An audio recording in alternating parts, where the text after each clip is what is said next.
السلام علیکم ورحمۃ اللہ۔ پیش خدمت ہے قیامت کی مختصر کیفیت۔ قیامت سے 40 سال یا 40 مہینے یا 40 ہفتے پہلے حضرت اسرافیل علیہ السلام پہلی بار سور پھونکیں گے۔ اس کی آواز اس قدر دہشتناک اور خوفناک ہوگی کہ تمام جاندار چیزیں، انسان، چرند پرند، زمین کے اوپر رہنے والے اور اندر رہنے والے اس ہولناک دہشت اور خوف سے کانپنے لگیں گے۔ جسموں پر لرزہ اور کپ کپی، چہروں کے رنگ فق، دلوں کی حرکت انتہائی تیز ہونی شروع ہو جائے گی، آنکھیں اندر کو بیٹھ جائیں گی اور اسی حالت پر سب کو موت آ جائے گی۔ سورہ نازعات میں اللہ تعالیٰ فرماتے ہیں، جس کا ترجمہ ہے، جس دن ہلے گی ہلنے والی، پیچھے آئے گی اس کی ایک چیخ، دل اس زور سے کانپتے ہوں گے اور آنکھیں خوف زدہ ہوں گی۔ زمین پر اتنا زبردست زلزلہ آئے گا کہ تمام روئے زمین پر کوئی عمارت، کوئی پہاڑ، کوئی درخت اپنی جگہ پر نہیں رہے گا۔ زمین کی بلندیاں اور پستیاں، نشیب اور فراز ایک سا اور ایک برابر ہو جائیں گے۔ آسمان پھٹ کر بے جان جسم کی طرح ہو جائے گا۔ سورج اور چاند ستارے ٹوٹ کر گدلے اور بے نور ہو جائیں گے۔ دریاؤں میں آگ لگا دی جائے گی۔ انسان پتنگوں کی طرح ہوا میں اڑتے ہوں گے۔ غرض یہ کہ آسمان اور زمین میں ایسی تبدیلی آئے گی جو اس سے پہلے کبھی خیال میں بھی نہ تھی، اور موجودہ تمام نظام درہم برہم کر دیا جائے گا۔ نہ کوئی پہاڑ رہے گا، نہ کوئی درخت، نہ یہ چشمے، نہ کوئی بسنے والا۔ اس کے بعد عرش الہی سے ایک خاص بارش ہوگی، جس کے پانی کی یہ تاثیر ہوگی کہ جس پر وہ پانی پہنچ جائے گا اس کو سرسبز اور زندہ ہونے کے قابل کر دے گا۔ پھر دوبارہ اسرافیل علیہ السلام کو حکم ہوگا کہ پھر سور پھونکو، اور اس دفعہ کی آواز میں یہ تاثیر ہوگی کہ تمام روحیں اپنے اپنے جسموں میں لوٹ آئیں گی اور اب کی دنیا نئے ڈھنگ پر پیدا ہوگی۔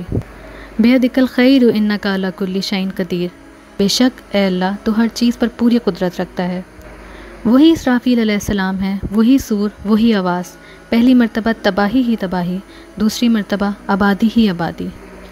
یفعل ما یشاء و یحکم ما یرید، یعنی جو کچھ چاہتا ہے کرتا ہے اور جو کچھ چاہتا ہے فیصلہ کرتا ہے۔ اب جن لوگوں نے گزری ہوئی مردار دنیا میں خدا کی اطاعت اور نفس کی مخالفت کی ہوگی، وہ اس حادثے میں آرام اور چین کے ساتھ بغیر کسی خطرے اور خوف کے خوشیاں کرتے ہوئے سرخرو ہو کر اٹھیں گے۔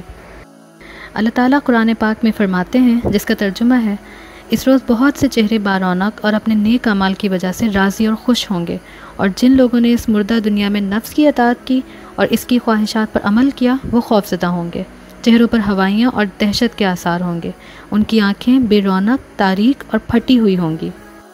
اور سورہ یاسین کے الفاظ، جن کا ترجمہ ہے، یعنی ہائے افسوس ہم کو کس نے اٹھا دیا ہماری آرام گاہ سے۔ جب تمام انسانوں کو دوبارہ زندہ کر دیا جائے گا تو ان سب آدمیوں کے علیحدہ علیحدہ گروپس بنا کر لائنیں بنا دی جائیں گی۔ یہودیوں کی ایک لائن، نصارہ کی ایک لائن، مشرکین کی ایک لائن اور مسلمانوں کو ایک لائن میں کھڑا کر دیا جائے گا۔ پھر ہر پیغمبر کی جماعت میں نیک لوگوں کی ایک جگہ اور برے لوگوں کی ایک جگہ لائن بنا دی جائے گی۔ غرض یہ کہ ہر قسم کے لوگوں کی کیٹیگریز بنا کر ان کی لائنیں بنا دی جائیں گی، اور اسی ترتیب و انتظام کے ساتھ اللہ کی فوج یعنی فرشتے خدا کی عدالت میں پیش کریں گے۔ سورہ نبا میں آتا ہے، جس کا ترجمہ ہے، اس کے بعد آسمان کھولا جائے گا تاکہ فرشتے انسانوں کے اعمال نامے لے کر وہاں سے اتریں اور ظاہر ہوں۔ قرآن پاک میں اللہ تعالیٰ فرماتے ہیں کہ یہ آسمان کی دراریں ہی جنت کے راستے بن جائیں گے۔ علماء نے آسمان کے پھٹنے کا یہ سبب لکھا ہے کہ عرش الہی پر خدا تعالیٰ تجلی فرمائیں گے، جس کی وجہ سے وہ نیچے کو سرکے گا اور اس کے صدمے اور ٹکر سے آسمان پھٹ جائے گا۔ اب یہ فرشتے ان اعمال ناموں کو لوگوں کے حوالے کریں گے جنہوں نے مردہ دنیا میں یہ اعمال کیے تھے، اور ان اعمال ناموں کے حوالے کرنے کی یہ ترتیب ہوگی کہ فرما برداروں کو رائٹ سائڈ پر اور نافرمانوں کو لیفٹ سائڈ پر دیا جائے گا۔ سورہ واقعہ میں آتا ہے، جس کا ترجمہ ہے، پھر جس کے رائٹ ہینڈ میں اعمال نامہ دیا جائے گا وہ خوش ہو کر فرشتوں سے کہے گا، لو پڑھو میری کتاب جس میں میری سراسر بھلائی ہی بھلائی ہے۔ میں دل سے یقین رکھتا تھا کہ آخرت میں مجھے حساب دینا ہوگا، اس لیے دنیا میں اپنے نفس کا تابعدار نہ تھا بلکہ خدا کی فرما برداری کا خیال رکھتا تھا، اور ایسا ہی شخص پسندیدہ عیش و آرام میں ہوگا، اور اسی پر بس نہیں کریں گے بلکہ اونچے مرتبے والی جنت میں داخل ہوگا، جس کے مکانات عمدہ، فرش نفیس، برتن سونے چاندی کے ہوں گے، اور وہاں پر نہریں جاری ہوں گی، فوارے ابلتے ہوں گے، درخت سرسبز ہرے بھرے پھولوں سے اس قدر لدے ہوئے ہوں گے کہ جھکتے ہوں گے، اس طرح سے کہ جس پھل کی طرف جنتی اشارہ کرے گا اس پھل کا درخت اپنی ٹہنی پھل سے لدی ہوئی اس کے پاس لے آئے گا، اور ان کو خوشخبری دی جائے گی کہ کھاؤ اور پیو، خوب مزے لے لے کر اس چیز کا بدلہ جو تم نے گزشتہ ایام میں مردہ دنیا میں اپنے نفس کے خلاف اور اپنی خواہشات کو چھوڑ کر اپنے اصلی مالک کی اطاعت کی۔ یہاں پر ایک سوال پیدا ہوتا ہے کہ نیک لوگوں کے اعمال نامے ان کے رائٹ ہینڈ میں کیوں دیے جائیں گے؟ تو اس کا جواب ہے کہ رائٹ ہینڈ لیفٹ ہینڈ پر غالب رہتا ہے۔ اس ہاتھ میں دینے کے اندر اشارہ ہے کہ اس کی نیکیاں غالب اور وزنی ہیں اس کی برائیوں پر۔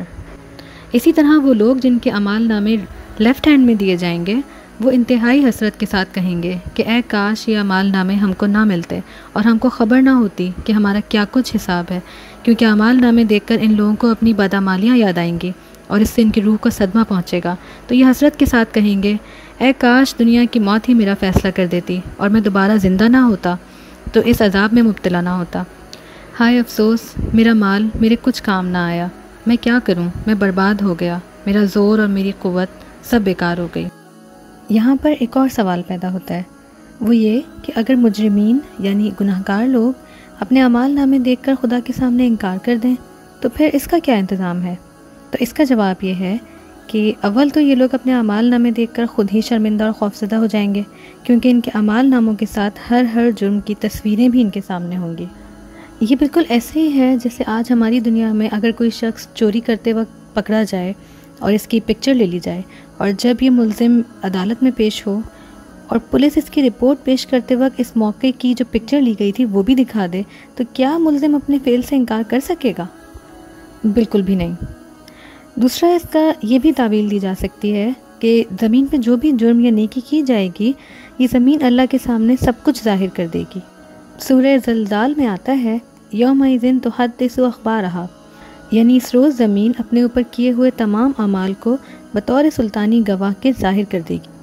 سورہ یاسین میں آتا ہے جس کا ترجمہ ہے اور خود بخود ان کے ہاتھ پاؤں ان کے خلاف گواہی دینے شروع کر دیں گے، بالکل ایسے جیسے اللہ تعالیٰ ان کے ہاتھ پاؤں کو بولنے کی طاقت دے کر ہمارے خلاف ہمارے ہی ہاتھ پاؤں کو گواہی میں پیش کریں گے، اور قیامت کا دن 50,000 سال کا ہوگا۔ اور پھر اصحاب الیمین پر پرہیزگاروں فرما برداروں سے خطاب ہوگا، اور آخر میں محمد صلی اللہ علیہ وآلہ وسلم کی سفارش سے جنت اور دوزخ کے درمیان ایک پل قائم کیا جائے گا جس کو پل صراط کہتے ہیں۔ اس پل پر سے ان کو گزرنا ہوگا اور اس وقت پھر شفاعت کی اجازت دی جائے گی، اور سب سے پہلے ہمارے حضرت محمد صلی اللہ علیہ وآلہ وسلم اپنی امت کو وہاں سے لے کر گزریں گے، اور اس دن رسولوں کی زبانوں پر صرف یہی کلمہ ہوگا، اللہم سلم سلم، یعنی الہی ان کو سلامتی سے گزار، اے اللہ تو ہی بیڑا پار لگانے والا ہے اور تو ہی پار اتارے گا۔ پیغمبروں کی اطاعت کرنے والے مسلمان نبی علیہ السلام کی شفاعت کی بدولت اپنے اپنے اعمال اور درجے کے مطابق اس پل کو اس طرح عبور کریں گے کہ بعض تو پلک جھپکنے کی مدت میں اس کو پار کر لیں گے، اور بعض بجلی کی طرح گزر جائیں گے، اور بعض لوگ ہوا کی طرح ذرا سی دیر میں یہاں سے پار ہو جائیں گے، بعض پرندوں کی طرح اس پل سے گزر جائیں گے۔ غرض یہ کہ وہ اس قدر خطرناک مقام ہوگا کہ نبی بھی وہاں اللہم سلم سلم کہتے ہوں گے۔ اب یہ لوگ جنت میں جانے کے لیے چلیں گے۔ اس وقت جنت تو ان کو نظر آئے گی لیکن وہاں پر جانے کا کوئی رستہ نہیں ملے گا۔ تب یہ لوگ حضرت آدم علیہ السلام کے پاس آئیں گے اور ان سے کہیں گے اے ہمارے باپ جنت کا رستہ کھلوا دیجئے۔ آدم علیہ السلام فرمائیں گے بھائی میں اس کا اہل نہیں، تم ابراہیم علیہ السلام کے پاس جاؤ۔ اے چین و آرام پانے والے نفس، تو اپنے رب کی رحمت کے سائے میں چل، اس طرح کہ تو اپنے مولا سے خوش ہو اور مولا تجھ سے راضی ہو، اور میرے خاص بندوں میں شامل ہو کر میری جنت میں داخل ہو۔ اور یہ لوگ وہاں سے گزر کر گروپس کی صورت میں جنت کی طرف روانہ کیے جائیں گے، اور جب جنت کے پاس پہنچیں گے تو اس کے دروازے ان کے انتظار میں پہلے ہی کھلے ہوئے ہوں گے تاکہ اس کے اندر داخل ہونے میں ذرا بھی دیر نہ لگے۔ تو وہاں کے محافظ فرشتے جو ان کے استقبال کے لیے پہلے ہی وہاں پر موجود ہوں گے ان کو سلامی دیں گے، یعنی السلام علیکم کہیں گے اور خوش آمدید کہیں گے کہ تم اس جنت میں ہمیشہ ہمیشہ کے لیے داخل ہو جاؤ۔